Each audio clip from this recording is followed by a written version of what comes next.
Alright, magandang gabi po sa inyong lahat mga kababayan. Batang Maynila to it's update lang po tayo sa mga nangyari ngayong araw na ito. Ito po yung mga rallies dito po sa Metro Manila. Meron po kasing rally sa Luneta, merong rally sa EDSA, merong rally sa Liwasang Bonifacio, at meron din sa Menjola. So lahat po yan ay nantayan po ng mga otoridad. At ito nga po si Secretary John Vic Remulla, sabi niya ay under control naman lahat po ng mga ginanap na mga rallies. Lalong-lalo na po dyan sa Menjola kasi mga kababayan, yan po yung target ng mga ng mga gustong umagaw sa sa kapangyarihan Malapit po kasi sa Malacanang yan.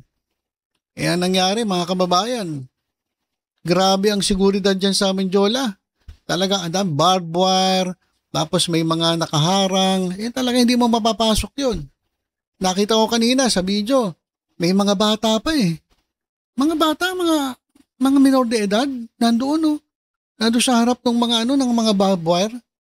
So, meron po mga grupo na talagang gustong manggulo at samantalahin itong mga rallies na ito. Pero dahil nga po sa sa pagbabantay at paghihigpit sa seguridad, okay naman po at presidente pa rin, si Presidente Marcos. So yung mga nananawagan na Marcos resign at gusto nila pa upuin si Sara Duterte, hanggang pangarap na lang kayo. Natapos po ang mga rallies at ito, presidente pa rin, si Presidente Bongbong Marcos. At si Sara Duterte, nga pa rin, nga pa rin. Ito nga mga kababayan, pakita ko sa inyo itong rally dyan sa dyan po sa EDSA ng mga DDS, Mga DDS sa EDSA, iilan lang mula umaga hanggang ngayon. Ito po yung nakunan hanggang hapon. Biro mo. Ito si Celis, itong kalbo na to mga kababayan. Ito yung dating NPA daw na nanumbalik sa gobyerno. Pero nung nanumbalik sa gobyerno, walang ginawa kundi siraan ng gobyerno. So sana hindi ka na lang nanumbalik Dapat doon ka na lang sa bundok So panoorin po natin itong nilangaw na rally ng mga DDS dyan sa EDSA. Wala talagang kadala-dala itong si Celis. Okay, pakinggan natin ang boses ng ating Undersecretary Tatay Ben Ranque magbibigay ng kanyang advice at mga katugunan sa ating mga kababayan. Tingnan niyo mga kababayan, ilang piraso lang. Wala na po talaga sumusuporta sa mga DDS Kaya ginagawa nito mga kababayan, minsan sumisingit doon sa ilang mga rallies ng ng ibang grupo. Hindi naman sila pinapayagan. Kawawa naman itong mga DDLs. Wala po talaga sumusuporta. Tapos sasabihin ni Boss Dada, bibigyan daw ng 100 million na boto si Sara Duterte sa 2028. Sabi ni Dada, walang iya yan, kaloko. Nasisiraan na ata ng ulo yun Miyembro ng Banateros yun Napapraning na ata yung mga yun Tingnan mo, walang suporta. Tapos 100 million na boto kay Sara Duterte sa 2028. Ang butante lang 68 million. Tanga talaga niloloko tayo ni Neto ni Dada At ito pa isang kalbo na ito. Walang kasawa-sawa. Ilang beses na siya bumalik sa EDSA. Wala po nangyari. Ilang piraso lang sila. Ito, pakinggan natin. Ano lang po si Tatay Rani pag may sound system na. Sa araw ng kalayaan, ikulong sa Senda 13. Yun ang dapat gawin. Hindi po kalaban ng mga pulis ang mamamayan. Naawa tayo dito sa Pilipinas ng pulis. Hindi po makita pa kami naman tayan yun. Ayan, ilang piraso lang. Kawawa naman itong mga DDS na to. Pinagawa nyo lang tanga mga sarili ninyo. Pinapagod nyo lang sarili ninyo. Tingnan nyo. Diyos at Bayan. Ano yan Mga pa yan mga miyembro pa ng KOJC yan. Ano ba yun? SMNI. Walang katao-tao. Tingnan nyo. Kawawa. At nilangaw na naman itong rally ni Celis. binulong sabi ko nga, binulungan ata yan nung maliit pa, binulungan ata yan ng kanyang ama na, bugbog, pag magpresidente ka, magnakaw ka. Siguro yon ang mensahe na binura niya ang Anti-Corruption Commission dahil yun ang turo ng tatay niyang magnanakaw.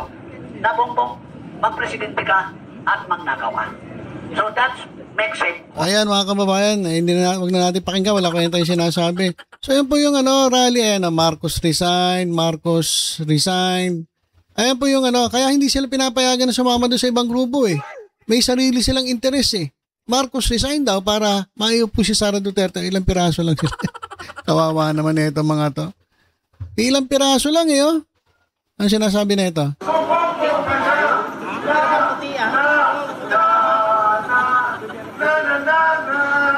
Oh. Kumakanta-kanta pa si Celis. Ay Celis, magkano ka na? Umuwi ka na lang sa inyo. Siguro matulog ka na lang. Wala mangyayari dyan sa rally ninyo. So yan po yung rally ng mga didilis na na nilangaw mga kababayan. At ito pa, update natin. Okay, dito naman sa sa Trillion Peso March, dyan po sa People Power Monument sa Quezon City, ay nagsalita po si Miss Universe 2018 Catriona Gray. Pakinggan po natin yung kanilang panawagan. Tumindig! Lumaban! Catriona Gray, Miss Universe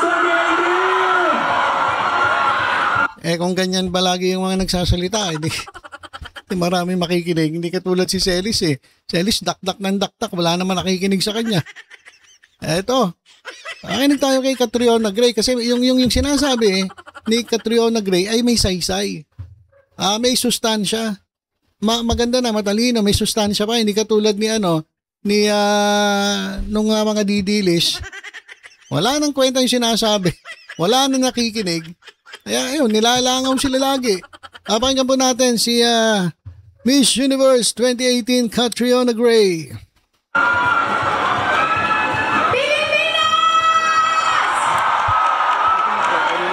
Today we stand here as Filipinos who are tired of watching as corruption steals food from our tables, steals medicine from our hospitals, classrooms from our children, and safety from our communities. We have watched as families are flooded again and again with the public funds that were meant to protect them are pocketed. Billions of pesos disappear without accountability, without justice, without answers. But what scares me the most is this. Many are starting to forget why we are angry. People have gone silent, not because they do not care, but because they have lost the belief that change will ever come. And while our nation grows exhausted, our leaders remain silent. So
Alright, so yan po.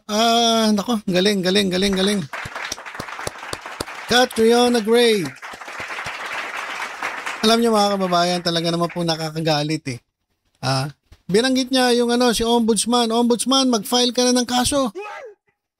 Ngayon naman po, ang dami na nang na-file ng kaso. So hindi po tahimik lang ang gobyerno. Kumikilos po ang gobyerno. Marami na pong na-file ng kaso. Sa mga senators, nanawagan din siya. Yung mga na-implicate ang mga senator, anong gagawin niyo dyan? Gusto kasi ng mga miyembro ng PDP, pagtakpan eh. Ibang mga senator gusto nila pagtanggol ng Senado yung kanilang mga kasamahan. Hindi po ganun. Kapag na-implicate, pagpanagutin. Pati doon sa House of Representatives, ganun din. Lahat po, pagpanagutin ninyo. Hindi yung magtatakipang kayo dyan. At yung sa yung anti-dynasty bill. Ipasa nyo na yan para wala nang mga magkakamag-anak dyan. Sa Senado lang, sino-sino magkakamag-anak, magkakapatid. Estrada, JBRC to, magkapatid, Cayetano, 2 Cayetano, Bilyar, 2 Bilyar. Sino pa? So, dapat alisin talaga yung dynasty diyan sa mga posisyon sa gobyerno. So, ang kagandahan dito mga kababayan, hindi sila nananawagan ng Marcos resign. Kasi wala naman eh. Kasi pag pinag-resign mo si Marcos, sino papalit? Sara Duterte? Di mas lalong nagka-leche-leche bansa natin. Kagaya nung sinisigaw ng mga DDS. Di ba? So yung mga kababayan, ayun po yung legit na panawagan na tayo po ay sumasang-ayon. At sino pa ba mga nagsalita dyan? Ito naman sa mga kakampings, si Kiko Aquino D. Nagsalita rin. Diyan po sa entablado. Pakinggan po natin. Dahil sangkot man siya o hindi, dulot ng kanyang kapabayaan ang gutom, sakit at kamatayang dinaranas ng sambayanang Pilipino. Kailangan niyang harapin ang kahihinatnan ng kanyang pagkakasala, bunga man ito ng kanyang ginawa o ng kanyang pagkukulang sa lalong madaling panahon at pati rin sa 2028. Hindi rin tayo pwedeng makipagkompromiso sa mga Duterte dahil nabuo ang modus ng malawakang korupsyon sa DPWH noong 2021 na unang lumobo ang budget para sa flood control sa ilalim ni Rodrigo Duterte. At tila'y pinagmamalaki naman ni VP Sara na ipagpapatuloy niya ang korupsyon at patayang pamana ng kanyang ama. Kung ang ipagpapalit natin sa isang halimaw ay pareho ring halimaw, tuloy-tuloy po ang pagyurak sa ating bayan. So, yun yung panawagan nila. Neto ni Kiko, Aquino D. Marcos resign, Sara resign. So, wala sa kanila ang gusto nilang mamuno. Sino mamumuno? Tuloy natin. Kababayan, payag ba tayo? Hindi tayo papayag. Pangalawa, kailangan po nating magpakumbaba. Sa panahong kadiliman at karanasan ang pumapaligid sa atin, hindi natin makikita ang liwanag kung gagamitin lang natin ang lente ng kasalukuyan. Dito po mismo sa EDSA at sa iba't ibang bahagi ng Pilipinas, nakamit ng mga nauna sa atin ang kalayaan mula sa kasakiman at kalupitan ng diktadurang Marcos. Nakapaloob sa ating 1987 Constitution ang kanilang kaalaman at mithi. Okay, so huwag na natin ituloy. Basta yun ang panawagan nila. Ayaw nila kay Marcos dahil pabayaan daw si Marcos at ayaw din nila kay Sara Duterte. Di ba? Siyempre, wala, mas lalong lalala ang Pilipinas. So yun po yung panawagan ni Kiko Aquino D. Isa pong organizer. Yan po sa Trillion Peso March. Ito pa-update natin. Meron pong talagang gustong manggulo mga kababayan. Dito po sa video ito ay makikita natin na sinita ng mga pulis yung 3 lalaki na may suot na balak, lava at vest na may tatak na press sa gitna ng protesta sa May Calaw Avenue sa Maynila. Ayan, nagpakilala silang contributor sa isang freelance media na pinupondahan umano ng hindi pinangalanang NGO. So, ayan mga kababayan, huling-huli. Ito po yung yung mga talagang kinakailangang bantayan. At salamat po doon sa ating mga kababayan na nakapansin dito at isinumbong po sa mga otoridad. Pero mo, nakasuot ka ng press, nakatakip ka mukha mo, bakit nakatakip pa mga mukha ninyo? O, ibig sabihin, meron kayong binabalak na masama. Ayan naman po ang ilan sa mga sa mga gustong manggulo dyan sa mga rally. Meron pa nga akong nakita mga kababayan na balita na yung isa naman may dalang tsako. Si Bruce Lee? May dalang tsako. Sino tsatsakuin mo? So yung mga ganong klaseng mga elemento, yun po ay nasita. At salamat sa mga kababayan natin na naging alerto kasi talaga pong sinabihan ng ating mga kababayan na maging alerto kayo. Huwag nyo hayaan na pasukin ito at magamit ito ng mga masasamang loob. At yan naman po ay sila po ay nasita. So siguro yung binabalak nila nahinto mga kababayan. At ito naman mga kababayan, John Vic Rimulya nakabantay. Mga kababayan, nakabantay si John Vic Rimulya. Pakinggan nga natin yung sinisigaw ng mga nag-arali.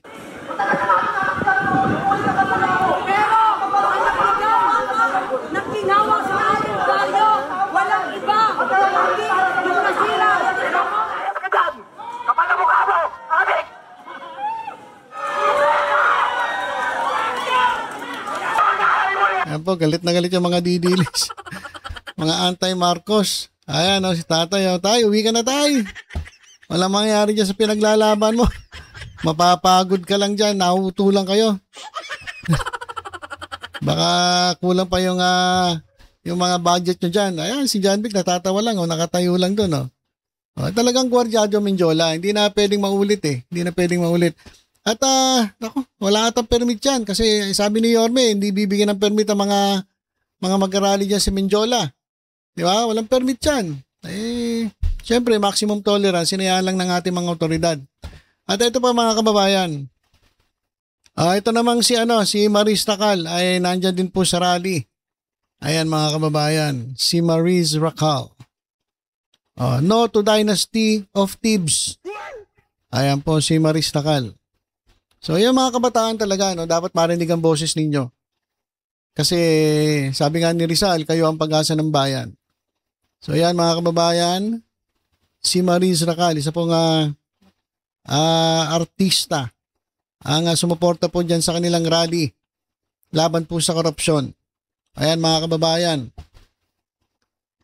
At ito naman mga kababayan, si Attorney Salvador, si Salsal Panelo, mga kababayan. Nako, nakatikim po ng bu. Yan po ang natanggap ni Legal Counsel ni dating Pangulong Rodrigo Duterte nung dumaan ito sa EDSA Shrine. Na pinaganapan ng ₱1 trillion march. Ito mga kababayan, si Panelo mga kababayan. Si Panelo, ano sabi ng mga kababayan natin? Kaya ipinapaalala po namin ang ilang-ayon na dapat ninyong tandaan. Igalang, ilantad, ibalik, ikulong at ipanalo. Thumbs down. Thumbs down daw si Panelo. Ayan, kasi bakit ka nandiyan? Parang yung nangyari kay Chabit. Kala ni Chabit suportado siya ng tao kasi ang ingay niya, di ba? Kala niya suportado siya. Ano nangyari? Di binanatan siya, binu siya ng mga tao. So ito naman si Sal Panelo, ganun din. Bakit ka nandyan? Wala kang lugar dyan. Huwag ka dyan pumunta. Alam mo Sal Panelo, ipakita mo muna na sumusuporta ka sa gobyerno. Para naman na hindi ka makatikim ng buo sa ating mga kababayan. Di lumayas. Layas siya Binu ba naman ng mga tao Hindi pahiya itong si Sal Panelo. Ayan At ito mga kababayan, yung pinaka natin, summary. Doon sa umatin po ng mga nagpoprotesta ngayong November 30, mas marami pa yung mga pulis, mga kababayan. Ang police force, 16,000, tapos 7,000 lang ang mga nag-rally. May nabasa nga ako Ang sabi, wala, maliit yan. Yung rally ng INC, mas marami. Wala na mawenta yung rally ng INC. Marami nga kayo. O, pinaglalaban nyo naman, may sariling interest. Di wala rin. Mas maganda yun, yung sinisigaw nila dito. Anti-corruption. Labanan ng korupsyon. Hindi yung katulad, pagsasalitain mo si Marcoleta ron, kung ano-ano sasabihin, at least, kahit maliit lang ito kumpara doon sa INC, mas pinakikinggan ito ng taong bayan. Di ba? Ano ba nangyari? 3,000 yung sa Luneta, 4,500 yung EDSA. 70,000 yung sa Luneta raw at 49,000 yung sa EDSA nung September 21. Tapos yung pulis ngayon, 16,670. Mas marami na po. Talagang dapat ingatan po ng mga otoridad na hindi po ito samantalahin na mga gustong umagaw sa kapangyarihan. Tama lang po yung ginawa ng kapulisan. Mas marami sila, mas handa sila kasi doon nung una sila nagulat sila doon sa nangyari. Hindi na pwede yung ganon. Siyempre, sa pagkipagtulungan na rin ng mga local government units. 'Di ba? Binantayan ni Belmonte yung QC. O binantayan ni Yorme yung sa Maynila. Hindi kayo basta-basta pwedeng makaporma ngayon. So, sigaw kayo ng sigaw na Marcos resign. Sino pa rin ba ang presidente ng Pilipinas ngayon? Di ba si Presidente Marcos pa rin? Yung mga gustong po-open si Sara, nga. Nga na lang kayo. Nga na lang kayo. Okay, so ilan po muna mga kababayan ng ating update dito sa mga naganap na rallies kanina. Maganda naman po yung kanilang sinisigaw. Sangayon naman po tayo na tayo po lalaban sa korupsyon. At dapat managot yung mga talagang nagnakaw dito sa ating bayan, sa kaban ng bayan. Senators, congressman ka man, kahit sino-sino sa DPWH, dapat managot kayo lahat. Dapat walang pinipili kay Presidente Bongbong Marcos. Sana po pagpanagutin ninyo. Ombudsman Remulla, sana pagpanagutin ninyo lahat po ng sangkot. Dapat wala kayong piliin. Kung sino ang sangkot, ipakulong, kasuhan.